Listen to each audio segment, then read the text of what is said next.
राम राम भाई लोग। तो का हाल बताओ लोग के।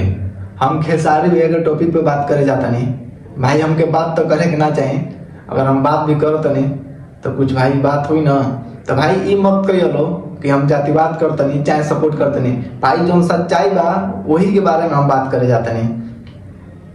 खेसारी भैया आज तक ले चुनाव ना लड़ने हैं तो उनका घर अवैध में ना रहा।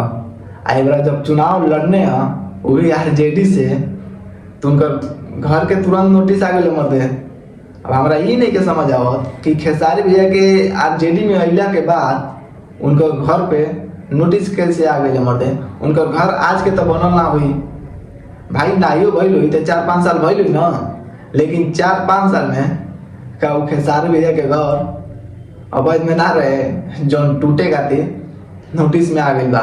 आ तो लोग के सही बा ये लागत कि गलत तनी कमेंट बॉक्स में कमेंट करके जरूर बताइए भाई। हमारा दिमाग एकदम कंफ्यूज हो गई बा कि आरजेडी में खेसारी भैया कैला से उनका घर अवैध में हो गई और टूटे जाता। तो भाई ये देख के बहुत ज़्यादा दुखी होता मन यार। तो भाई तो हम तो ये काम तो से कि खेसारी भैया के सपोर्ट करो लो यार।